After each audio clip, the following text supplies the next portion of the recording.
Morning church. आइए हम लोग डिवोशन में चलते हैं। उसके पहले हम प्रार्थना करेंगे। हे महान सर्वशक्तिमान परमेश्वर, आपके चरणों में आते यीशु मसीह धन्यवाद देते इस समय के लिए, यीशु मसीह इस दिन के लिए प्रार्थना करते यीशु मसीह। और जो भी हम वचन से सीखे यीशु मसीह, आप हमें अगुवाई करना यीशु मसीह, आप हमें मदद करना यीशु मसीह कि हम उसे समझ सके यीशु मसीह। धन्यवाद देते प्रत्येक लोग जो सुन रहे यीशु मसीह, आप उनसे आज बातें करना यीशु मसीह। इस डिवोशन को हम आपके हाथों में सौंपते यीशु मसीह। धन्यवाद देते यीशु मसीह, यीशु मसीह के नाम से मांगते हैं, आमीन। तो आज की डिवोशन का टॉपिक है उपहार। तो एक गुरु के दो शिष्य थे। वो दोनों अपनी पढ़ाई में बहुत ही होशियार थे। तो जैसे उनकी पढ़ाई खत्म हो गई तो दोनों शिष्यों ने डिसाइड किया, दोनों स्टूडेंट्स ने डिसाइड किया कि हम गुरु जी को गुरु दक्षिणा देके यहाँ से अभी चलते, क्योंकि हमारी पढ़ाई खत्म हो गई है। तो जब वो लोग अपने गुरु को वो फीस देने के लिए गए तो उनके गुरु ने कहा कि जैसे तुम लोग दोनों पढ़ाई में काफी होशियार थे तो मैं तुम दोनों से बहुत खुश हूँ और मैं तुम दोनों को एक उपहार देना चाहता हूँ, और शायद ही ये उपहार तुम्हारे मुश्किल समय में तुम्हारे काम आएगा।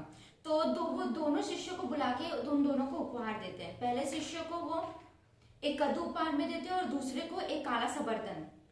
तो दोनों दोनों गुरुजी की जो गिफ्ट उनको मिलता है उपहार गुरुजी की तरफ से, वो दोनों चीजों को लेके अपने अपने काम के लिए चले जाते हैं। तो कुछ दिन बीत जाते हैं, कुछ समय बीत जाते हैं। जो पहला शिष्य होता है वो बहुत ही धनवान व्यक्ति बन जाता है अपने गांव में, और जो दूसरा शिष्य होता है वो काफी नौकरी ढूंढता है पर उसको कुछ नहीं मिलता और फिर वो एक जगह बैठे रहता है। तो एक दिन जब वो अकेले बैठा हुआ था तो उसको फिर कुछ बिना नौकरी के, बिना काम काज के, तो वो बैठ के अकेले में कुछ सोच रहा था। तो उसको उस गुरुजी का बर्तन याद आया अपने।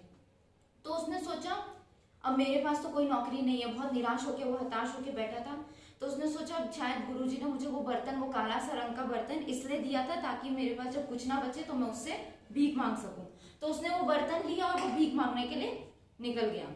तो जब वो भीख मांगते मांगते जा रहा था, ऐसे कुछ दिन बीत गए, तो एक दिन जब वो गांव से गुजर रहा था तो उसने अपने दोस्त को देखा, जो पहला शिष्य था उसको देखा। जब उसको देखा तो वो एक बड़ी सी गाड़ी में एकदम सूट बूट पहने के उतर रहा था। तो उसने उसको देखा और उसको आवाज दी। जब उसको आवाज दी तो उसने उसकी आवाज सुनी। तो उसने कहा, अरे तुम यहाँ पे, तुम इतने फटे पुराने कपड़े पहन के क्या कर रहे हो? तो उसने कहा कि मेरे पास ना कोई नौकरी है और ना कुछ है, और गुरुजी ने मुझे ये बर्तन दिया था, उसी से मैं भीख मांग रहा हूँ। तो उसने कहा, पर तुम तो इतने अमीर व्यक्ति बन गए और तुम्हारे पास इतनी अच्छी गाड़ी भी हो गई। तो उसने बोला कि जो गुरुजी ने मुझे जो कद्दू दिया था उसको मैंने उसमें से जो भी बीज निकले थे उसको मैंने बोया, मेहनत करी, किसानी करी, और उस बीज को बोते बोते मैंने उसमें से अपना मुनाफा कमाया, और यही नौकरी करते करते फिर मैंने जमीन खरीदी, और यही सब करते करते आज मेरे पास जो भी कुछ है वो गुरुजी के उपहार की वजह से है या गुरुजी के गिफ्ट की वजह से है। तो उसने सोचा कि मुझे तो पहले से ही पता था। फिर दूसरे वाले ने बोला, मुझे तो पहले से ही पता था कि गुरुजी के शिष्य तो तुम सबसे अच्छे शिष्य थे, तभी उनने तुमको इतना अच्छा उपहार दिया और मुझे वो काला सा बर्तन दे दिया। और वो ऐसे ही करते करते गुरुजी की बुराई करने लग गया उसके सामने। तो उसने कहा, तो जो दूसरा दोस्त था उसने कहा कि ऐसा नहीं है गुरुजी, हम दोनों को समान रूप से प्रेम करते थे और उन्होंने जो भी हमें उपहार दिया कुछ सोच समझ के ही दिया होगा। तो फिर वो उससे कहते कि कहाँ है वो तुम्हारा वो बर्तन जो गुरुजी ने तुमको दिया था, वो लाओ उसको मेरे पास, मैं भी देखूं कैसे क्या तुमको उसको गुरुजी ने उसको क्या दिया है तुमको। तो उसने वो बर्तन लेके आया उसके पास। जब वो बर्तन उसको लेके आया तो उसने उस बर्तन को देखा, पहले वाले शिष्य ने उस बर्तन को देखा और उसको फिर एक चट्टान पर घिसने लगा। जब उस बर्तन को वो घिसने लगा तो उसमें से वो बर्तन धीरे धीरे करके चमकने लगा। तो जब बर्तन चमकने लगा तो उसने उस बर्तन को गौर से देखा, और जब उस बर्तन को गौर से देखा गया तो वो सोने का बर्तन निकला। तो फिर पहले शिष्य ने उससे कहा कि तुम्हारे पास बुद्धि तो है पर तुमने उसका उपयोग नहीं किया, गुरुजी ने मुझसे भी अच्छा तोहफा तुमको दिया था, ये सोने का बर्तन तुम्हें दिया था। तो दूसरा दोस्त अपनी इस गलती की वजह से बहुत शर्मिंदा हुआ कि उसके पास ये बर्तन था तो भी उसने उसका उपयोग करना नहीं जाना। कई बार परमेश्वर ने हम लोग को भी कई प्रकार के फल दिए हैं, आत्मिक फल जो हमें बाइबल में मिलते हैं। गलतियों का 5वां अध्याय में हमें 6ठा अध्याय में हमें परमेश्वर ने आत्मिक फल दिए हैं, प्रेम, आनंद, शांति, सबको अलग अलग प्रकार के फल दिए। हम लोग को आत्मिक वरदान दिया गया, या तो किसी को गाने का, या किसी को अच्छा डांस करने का, किसी को अच्छा प्रीचिंग करने का, ऐसे कई प्रकार के वरदान परमेश्वर ने हमें दिए हैं। तो हमें उन आत्मिक वरदानों का प्रयोग अच्छी तरह से करना चाहिए। और जैसे लिखा है, तेरे हाथ जो कुछ मिलता है, जो कुछ भी तुझे करने को मिले, सब कुछ उसे पूरी शक्ति भर करना।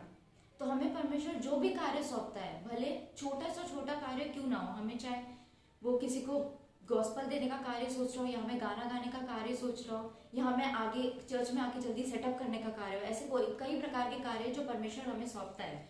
तो जो भी कार्य हमारे हाथ में हो, उसको हमें पूरी ईमानदारी के साथ और अपनी पूरी शक्ति के साथ करना है, क्योंकि परमेश्वर हमारे गुण देख के हमें कार्य देता है। और जब परमेश्वर हमें कार्य देता है तो हमें हमारे अंदर ये सोच के उस काम को करना चाहिए कि इस काम में मुझसे बेहतर जो परमेश्वर ने मुझे सौंपा है, ये काम मुझसे बेहतर और कोई नहीं कर सकता, इसलिए परमेश्वर ने मुझे कार्य दिया है। तो हमें उस दूसरे व्यक्ति की तरह नहीं, उस दूसरे शिष्य की तरह नहीं बनना चाहिए जो हताश होकर निराश होकर बैठ गया और उसने उस बर्तन का प्रयोग अपनी बुद्धि से नहीं किया, और उसने उस बर्तन को किस चीज में लगाया, भीख मांगने में। तो हमें भी अपने आत्मिक वरदानों का प्रयोग अच्छी चीजों में करना चाहिए। जो परमेश्वर ने हमें आत्मिक वरदान दिया उसे हम लोग समझना चाहिए और उसका प्रयोग हमें उसे और बेटर बनाने में करना चाहिए। हमें अपने आप को उस चीज में और बेटर बनाने के लिए करना चाहिए कि आगे जाके हम दूसरों को भी उनके वरदानों के बारे में बता सके, उन चीजों का उनको रियलाइज करा सके कि उनको भी परमेश्वर ने वरदान दिया है। और जैसे कि नीति वचन 13:4 में लिखा है, आलसी का प्राण लालसा तो करता है परंतु कुछ नहीं पाता, परंतु परिश्रम का प्राण पूर्णतः तृप्त हो जाता है और हर्षपुष्ट हो जाता है। तो उस आलसी व्यक्ति की तरह नहीं बनना चाहिए, बल्कि हमें मेहनत करके, हमें परमेश्वर के वचनों को ध्यान में रख के मेहनत करके अपना जीवन और भी उसमें बेहतर बनाना चाहिए। तो इतना ही था। आइए हम लोग प्रार्थना करते हैं। हे महान सर्वशक्तिमान परमेश्वर, आपके चरणों में आते यीशु मसीह, धन्यवाद देते इस डिवोशन के लिए यीशु मसीह। हम उस व्यक्ति की तरह बने यीशु मसीह जिसने अपने उपहार का प्रयोग, जो भी गिफ्ट उसे मिला उसका प्रयोग बहुत अच्छी तरह किया यीशु मसीह। यीशु मसीह, हमें आपने जो भी कुछ दिया यीशु मसीह, उन चीज़ों का मूल्य समझ सके यीशु मसीह। आपने हमें जहाँ भी रखा है यीशु मसीह, हम जानते हैं वो बेस्ट पोजीशन है यीशु मसीह हमारे लिए यीशु मसीह, हमारे जीवन में यीशु मसीह। हम उसको जान सके यीशु मसीह, उसे समझने की आप हमें बुद्धि दीजिए यीशु मसीह, क्योंकि आपने लिखा है अगर हमारे पास बुद्धि नहीं है तो हम आपसे मांगे यीशु मसीह। आप हमें अगुवाई करिए, आप हमें समझ दीजिए यीशु मसीह। धन्यवाद देते यीशु मसीह प्रत्येक लोग जो सुन रहे यीशु मसीह, अगर उनके जीवन में कोई भी समस्या यीशु मसीह या दिक्कत है यीशु मसीह, आप उन्हें सॉल्व करने में मदद करना यीशु मसीह। अगर वे निराश है यीशु मसीह तो आप अपने आनंद में भरना यीशु मसीह। अगर वे दुखी है यीशु मसीह तो आप अपनी खुशी उनको देना यीशु मसीह। आप उनका प्रेम उनमें में रखना यीशु मसीह। धन्यवाद देते यीशु मसीह इस समय के लिए यीशु मसीह, इस दिन के लिए यीशु मसीह। आज का दिन हम आपके हाथों में सौंपते यीशु मसीह, और आप ऐसे ही हमें अपने वचनों में बढ़ाते रहिए यीशु मसीह। धन्यवाद देते यीशु मसीह इस डिवोशन के लिए यीशु मसीह। धन्यवाद देते यीशु मसीह के नाम से मांगते हैं, आमीन। तो आप लाइक करिए, कमेंट करिए, शेयर करिए, और कोई भी प्रॉब्लम हो तो आप हमसे कांटेक्ट कर सकते हैं। डिस्क्रिप्शन में हमने कांटेक्ट नंबर दिया है और आप हमें इस नंबर पर फ़ोन कर सकते हैं, आप बात कर सकते हैं।